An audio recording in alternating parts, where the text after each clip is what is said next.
Hello everybody, welcome into Watch Me Wednesday episode number 62. Today it is our week number 2 of the Island Breeze Quilt Along, which I'm really excited about. A lot of you have been posting pics of your fabric and your progress in the Quilt Alongs group, which is great. I can't wait to see more of your fabrics that you're choosing. Some of them are really cool options. Hi Teresa, how are you?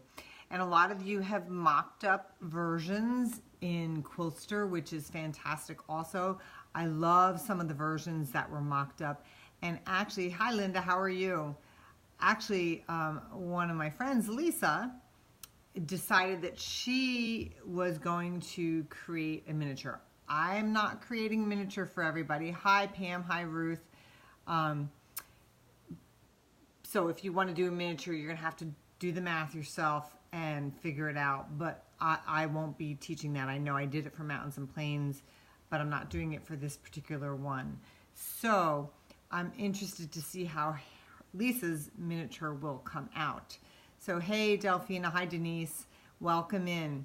So we're going to kind of get started in right away. So if you want to hit that share button so that everybody can get in on the fun. This is week number 2, as I said, and we are making the Island Breeze quilt. And some of you might just be making a block, which is fine. This is one of the blocks, and again, remember I said it's an 18-inch block when it's complete. Today we're going to be working on those hourglass blocks, the quarter square triangle, otherwise known as this quarter square triangle. But I have a few little things to show you too before we get involved. Hi Cheryl, hi Gail. So again, we're working on the Island Breeze. If you haven't purchased the pattern and you're just jumping in, I will put the links above me when I'm done. This is the pattern. You can get it as a download, so you can get it instantaneously, or you can get it in the booklet format. So that's one of the things you need to know if you're just hopping in today. I have to tell you, I don't know how many of you get this full satisfaction. Hey Lisa, I was just talking about you. Get satisfaction out of cleaning, especially when things are messy. Well, I spent the good portion of my morning cleaning my studio because, as many of you know, I had a little bit of water damage in here because a pipe burst. And I can't tell you that how I feel about it being cleaned up, and I can actually walk around in here and function now. So I did spend the morning doing that. But I found something that is really relevant to this. So a lot of you may not know, but Island Breeze was my very first printed pattern that I published on my own. But before I published it on my own, it actually appeared in Quilt Magazine. And look, it appeared on the cover.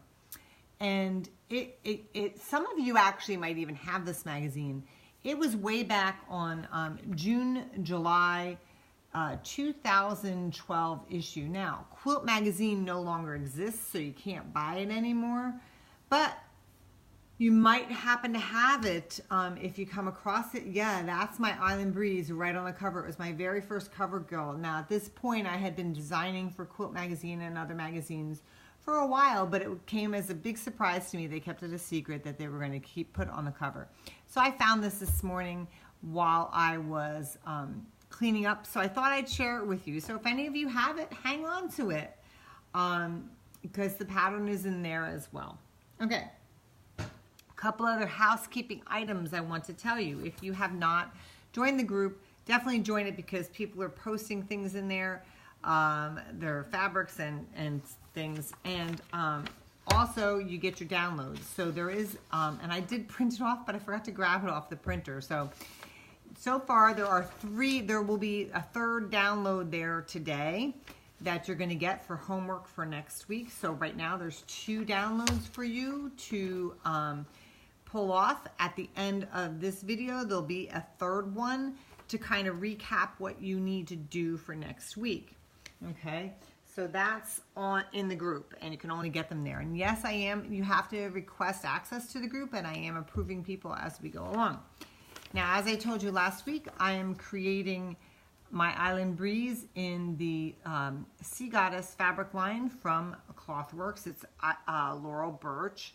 Now, a lot of you had questions as to where you can get the fabric, and I'm going to tell you now, it's not currently in shops. It will be in your local quilt shops by February. So in February, you can go onto Clothworks site, look at their quilt shop locator to see who has that fabric, and then you can find it then. Okay, so it's not available yet. I got an advanced shipment so that I can make the quilt for the Quilt Along. So that's pretty cool. So you guys get to see the fabric, and then you can purchase it as you wish if you like it. So hey Cindy, how are you? Hi Kathy. So everybody, let's hit that share button. We're going to get the tutorial going now, okay? So I'm going to show you, we are going to do the hourglass block today, or you can call it the quarter square triangle because there are 4 triangles in it. I'm going to show you how to do it. It's a quick method that I teach it in class, and it's shown in the instructions as well. But before I do that, I want to talk a little bit about how I set up my sewing machine, and then I'm going to angle the camera down so that you can see what I'm doing. Okay, so I'm working today on my Epic 980Q from Viking, and I have loaded in here, let's see if I could turn the camera a little bit, I have loaded in here my Aurifil thread, which I love. It's a 50 weight thread. I piece with 50 weight thread. It's the perfect piecing thread. I have just a regular old needle in, a universal needle in. I have taken my stitch length down to 2.0. I like a little bit of a tighter stitch length because usually the default on most machines is 2.5, and I find that that's just a little loosey-goosey for me. I like it a little bit tighter, so go ahead and take that down to 2.0, and it's just going to be straight seam. The other thing that you're going to want to do, and I'm going to show you mine, is because it snaps off. All Vikings have a snap-off foot, and I'm using the 1/4 inch foot. You need a 1/4 inch foot on your machine. I don't use one with a guide. I find that the guide to me, and it's my personal opinion, the guide to me is a little cumbersome and kind of gets in the way, and sometimes it can kind of throw you off as far as your accurate 1/4 inch. For me, that is. I've learned just to guide it along the edge of the foot. So you need a 1/4 inch foot. I also have on my machine, how do you join, Jody's asking, how do you join the QAL? I will let you know in a few minutes, Jody, so hang tight. You can jump in anytime. Also, you will need, I always have on my machine when I am stitching a straight stitch, I always have a single needle throat plate or a single hole throat plate. It is not a zigzag plate. In fact, let me show you, just so you know, if you're not familiar with what your throat plates look like, most machines come equipped with a single hole, or a zigzag throat plate. See that wide opening there, right above my finger? Let me see if you can see it better there. There you go. That allows your needle to go back and forth when you're doing a decorative stitch, but you don't need that when you're doing a straight stitch. You just need a throat plate that has one hole. And the reason I like using the single hole throat plate is because, you know how, say you're working on something like triangles or something, you ever have that fabric go down into the throat of the machine? It kind of sucks it down in there. It's because you've got that zigzag plate on. So if you have a single hole or a single needle throat plate, change it out. I think you'll be happier in the long run. And then just remember, if you're going to do decorative stitch, to change it back out. Now my machine will tell me that I can't do a decorative stitch because if I try to put a zigzag in there, it's going to say, you need to change out that throat plate. So some machines are definitely smarter than other machines because they've got all the onboard computer that'll tell you that. So just if you don't have the computerized machines that tell you that, just make sure you change that out before you do decorative stitch, because what will happen is your needle will hop over and it'll go onto your foot or hit that throat plate, and bang, now you've got a broken needle and maybe some other stuff going on. So anyway, that's how I set up my machine. I always have my machine set up on my right, and I always have my cutting mat, iron, etc. on the left. When I'm in my studio, I actually get up and go over to my iron over there, because that way I get up and move around. But I do have my iron here today so that you can see everything that I'm doing, because I want you to see what I'm doing. Okay, so are you ready to get started? Let's go, okay? Hit that share button and let's get started to make those hourglass blocks. So I'm gonna turn the camera down and I want to show you what I'm gonna be doing, okay? So you have that stack of, they're called, in the instructions, it's called the yellow and gold batiks, okay? So in this quilt that I'm gonna be doing, I have this orange fish print and this little swirl print. Now choose one of them, and then what I want you to do is draw a diagonal line on the back side, not the right side, of one of them. So all I do is I take a ruler, and this particular ruler actually has a 45-degree angle on it. So you can lay that 45-degree angle at the bottom of your square, like so, so that you get the exact diagonal. And then you're just going to take a pencil or whatever you can see, if it's a pen is going to be better, and then you just draw your line on there, and you're going to draw it on all of, in this case I drew it on all of my light color, because I didn't think that the pencil would show up very well on the orange. So you're just lining up that 45-degree angle and then drawing your pencil mark there. Okay, so once you've done that, you're going to take so in my case it's the orange and the swirl, and in the instructions it says gold and yellow. You're going to take them and you're going to put them right sides together. Now here, if you want to, you don't have to pin them. I sometimes pin them, I sometimes don't, it depends. You're going to take 2 pins if you want, just to keep them from moving, and you're going to put them, and I'm going to show you in a minute, I know my hand's in the way. You're going to put them on either side of that line, far enough away, so see where I place those pins here? Okay, you're going to put them far enough away from that center line so that you can stitch on that line. Now, I already did all the rest, so you want to prepare all of them ahead of time. So you want to get all your lines drawn on, and you want to get your then you want to sandwich them together, right sides together, and pin them if you want to. You don't have to pin them, but I find that you definitely get more greater accuracy if you pin things, because then they don't shift when you're sewing. Now this is the whole process because we're chain piecing. So we want to make it easy, so you want to do everything at the same time. So now I'm going to move you over here to the sewing machine, okay, and let's see, we're going to lift it up just a little bit, okay. So now what we're going to do is we are going to sew an accurate 1/4 inch on either side of the line, okay. So I'm going to go ahead and I'm going to feed these in here, and I'm going to go down one side, and I'll just do a few for you so you kind of get the feel. So I'm going to go down one side, and this is where needle down actually works really well. So like in my machine, if I put needle down, it actually lifts the presser foot up just a little bit. I love that feature.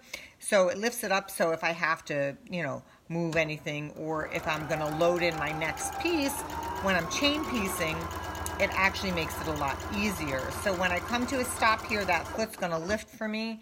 Now I can go ahead, and this is where that single hole throat plate comes in super handy, because I am putting a point in here, and we don't want that point to get dragged down in. So if you have a zigzag plate on, it's highly likely that that might happen.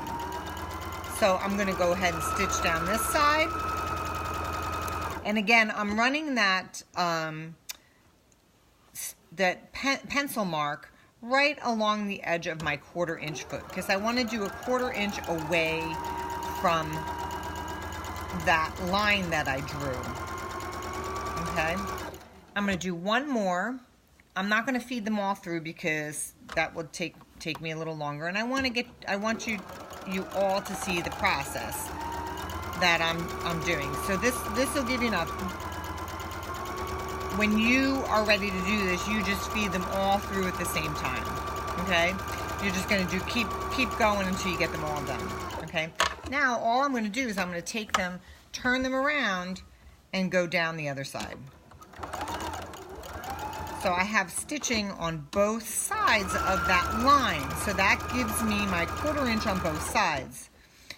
And this is important. Now I know that there are people there that use certain tools and then they draw 2 lines and just stitch on lines. You certainly can do that. I think it's a little bit extra work, not a lot, but it is extra work to draw 2 lines on every piece rather than 1 line and just sewing on either side. So I guess I'm saying I'm saving you a little bit of time if you just draw 1 line down. And then you don't have to be right on that line that you drew if you drew a line on either side. So I think this is good, and it also helps to build your skills as far as doing an accurate 1/4 inch, because you have to run that pencil line right down the side of the 1/4 inch foot. So to me, I think it's just a little more accurate. That's my preference. If you would prefer to draw those 2 lines, by all means, that's not an issue. All right, so now we're at the end. I'm gonna cut my threads there, and then I'm gonna snip. I do not like little hanging threads. That's me. I'm very particular about that, so I'm gonna snip those off. Okay, and then I'm going to take my pins out of here because I don't need them anymore. And I'm also going to snip these apart. Okay, so I've got 1, 2, and my 3. Let me just take the pins out of here. Then I'm going to show you what we're going to do next. The next thing we're going to do is some pressing. Okay, so let me move my pinned pieces out of the way, and I'm going to turn you around to the pressing. And just so you know, I can't see your questions at the moment because I have the camera down. So what I like to do here is I like to set my seam. So all I'm going to do is take my iron and set my seam, okay? And then set it aside, and do that to all of them. So you're going to do this to every single one that you've stitched up.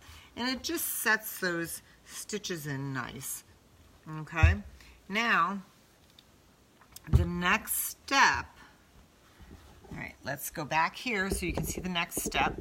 The next step that you're going to do is take these pieces and you are going to cut them on that line that you drew right down the center. Okay, all right, so you're going to do that to all of them. If you're not right on the line, it's not a huge deal, but try and, you know, get as accurate as you can, because then they'll both have a 1/4 inch instead of one having an 1/8 of an inch seam. They'll both have their 1/4 inch seam. So you're just cutting them apart.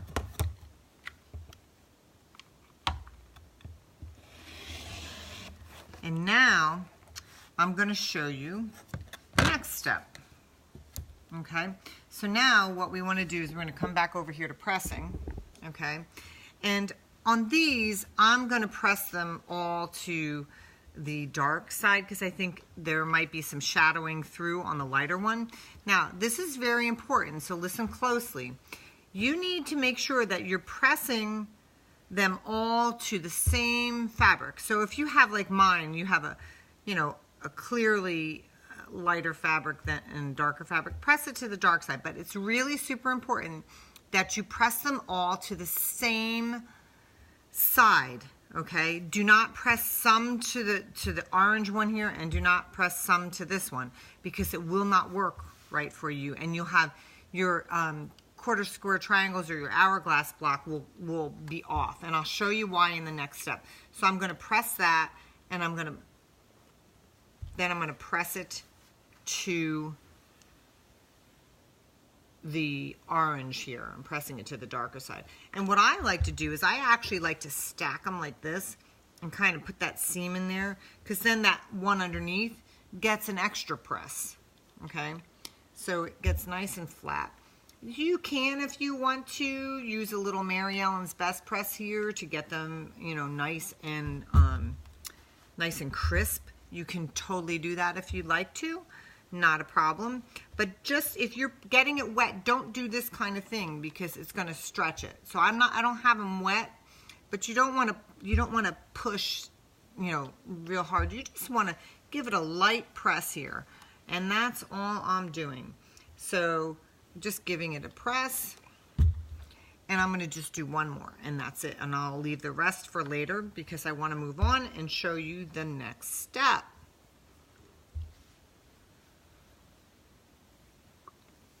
Okay, so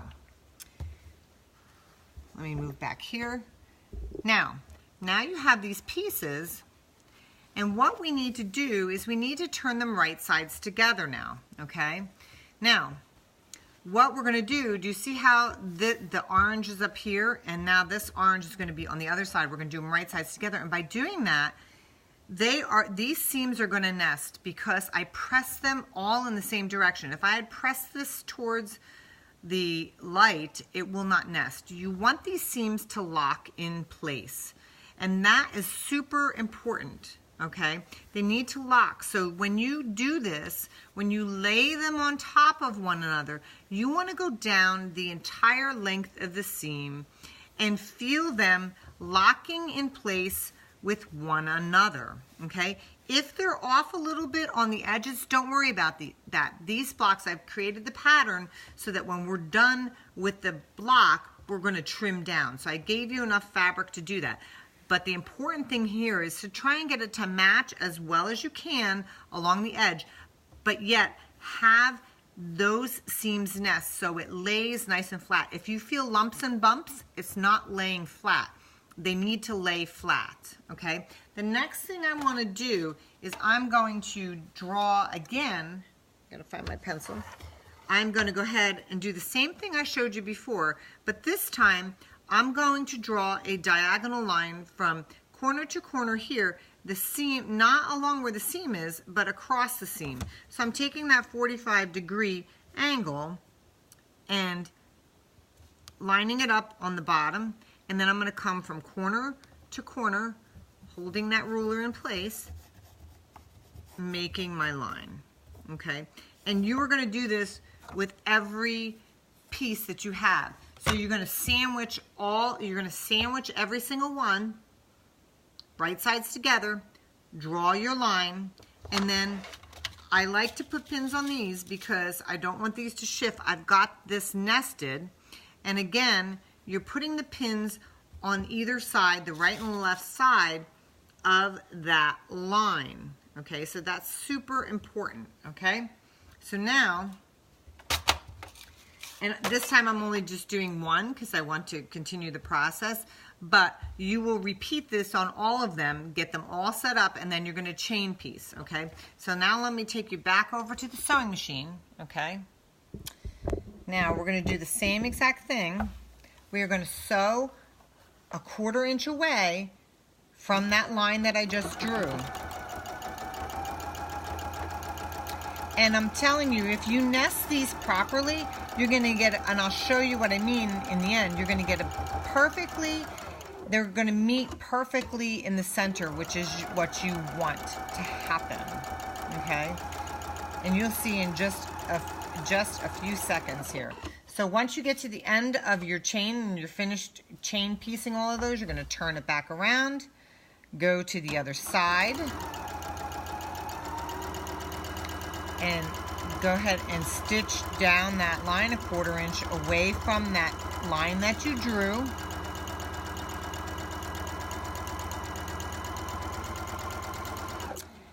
Clipping your threads, and then we're going to take out our pins. because we do not need them any longer. Okay, and I am such a thread cutter. I don't know how about you guys. I just don't like thread tails. I just don't like them hanging around. Anyway, so now I'm going to show you back over here at the iron. I'm going to go ahead and I'm going to give this just a quick press just to set that in there. Okay. Now we get to cut this apart again. Okay, so we're going to cut on that line. Okay. So I'm going to lay that ruler right down on there. And I'm going to cut. Now, out of one, you magically will get two. Okay, so let's see. We're going to go ahead and give this a press first, and then we're going to open this up. And you see, I'm going to show you up real close. And the very last step, by the way, is the trim down. I'm going to show you up real close. See when you nest those seams? See what happens? See that center, how nicely that comes to, they really match super, super nicely. So that's super important, getting those seams to nest. So let's do this other one. Okay, I'm going to press this open.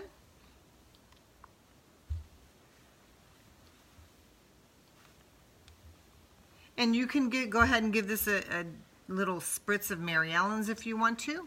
And again, see that center? How it's nice and crisp because those seams match. Now, what I'm going to do here is I'm going to do a trim down.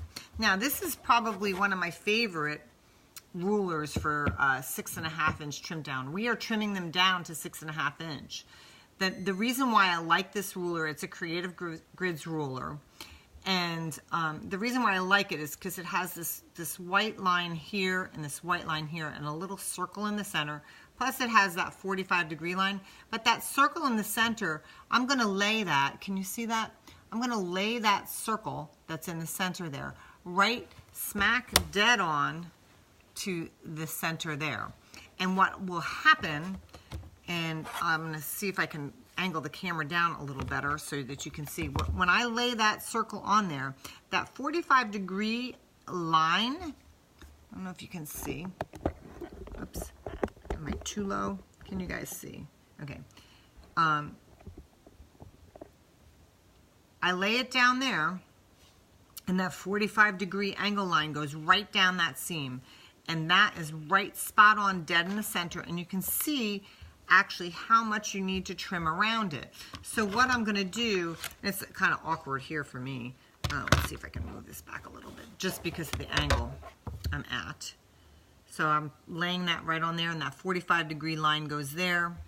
I got to do it this way. Hang on. Just got to readjust myself a little bit because it's just awkward here cutting on this one side. So I'm going to, if you have a spinning mat, this is great. You can use a spinning mat. You're going to trim either side. And because this actually is a spinning mat, but it's not a small one. I can't spin it in this small area here. I'm just going to rotate my block 2 times. And what I'm going to do again is put that little circle right in the middle. And then what happens is the side lines up, the left side and the bottom lines up with the edge of the block. That 45-degree angle goes right along that seam allowance, and then I get to trim the right side and the top again. And there I have my perfectly trimmed block. And I will do it one more time. See, there's just not a lot of fabric waste either, which I like because, you know, sometimes I could have made the pattern, you know, where there was a lot of excess fabric, but I'm also not, I don't like to waste a lot of fabric either. So let's go over this one more time. So we're going to lay that circle right there in that center where they meet, and that diagonal 45-degree line goes right down that seam allowance. So I'm going to trim off my, oh, I don't think I got there, the right side, and I just shifted a little bit, the right side and the top. Okay, then I'm going to turn it around and lay that back in there again right there in the center, lining up my left side, my bottom, and my diagonal line in the circle. So you know you're going to get a perfectly trimmed block because you've got so many ways to check and recheck your block. Okay, so now you've got 2 perfect hourglass blocks, and you're just going to continue and do that with all. You're going to make 14 of these, but we are only using 13 in the pattern. So let me twist you guys back on up, and I know that I have, thank you Nedra, I know I have a couple questions. I know Jody had asked questions on how to get in on the quilt along. So Jody, all the videos, they live here on my Facebook page. So if you go over to on the Canton Village Facebook page, if you go over to and for all of you too who want to go back and rewatch too, you go over to the left sidebar and you'll see little things. They say home, shop, videos. Click on videos and all the videos are there. Or alternatively, you can go to my YouTube channel as well. So you can always, you can just subscribe to my YouTube channel, and what I do is after these get reloaded to Facebook when I'm done and I post them, I upload them to YouTube later on, and you would get dropped an email saying that I've added a new video, so you can go ahead and catch in there. So, so if you go back and watch those first couple of videos, you'll see what you need to do. You just need to purchase the pattern and then join the Quilt Alongs group, and I will get you in the Quilt Alongs group where you can post questions, your fabric, your anything that you want to know. If you just want opinions on them, so on your fabrics or your choices, you can learn how to do Quiltster and mock it up. But that's where I really want you guys to post your questions. Don't email me, don't message me. Post them in the QAL, Quilt Alongs with Canton Village Quiltworks. Post them in there. I will answer you there, but this way everybody else can see your question, because somebody else might have that same question, and that way I'm answering everybody all at the same time. So it's really much more effective. So don't message me, don't email me, just post them in that group. If you're not in the group yet, I do have to approve you to be in the group. So make sure, if I haven't seen your request to join the group, yeah, then definitely message me and say, hey, you haven't approved me yet for the group, and I'll get in there. And I try to get in there every day and approve people. It's not, it's usually just once a day I go in and approve people. So we have a few new people. Anyway, so don't forget, after I'm done here, I am going to post up above me, I'm going to post the link to the pattern, I'll post the link to the group, and I'll post the link to Quiltster, so if you want to go ahead and mock up your quilt. And also, when you go into the group today, you will have one more PDF showing you the homework for next week, because next week we will have another tutorial for you, and it'll be really cool. So I hope that you liked this tutorial. If you have any questions, please feel free to ask me. Of course, when the camera was facing down, I could not see the comments because I couldn't see them because the camera was facing down. So I will try and go back and read those comments and answer questions. Hit the share button. Maybe one of your friends might want to join in. Maybe you can get a little group together and make the quilt together. It would be a great way to get a quilt done if you want to get it done for a birthday, graduation, wedding, or Christmas gift. You'd be way ahead of the deadline, right?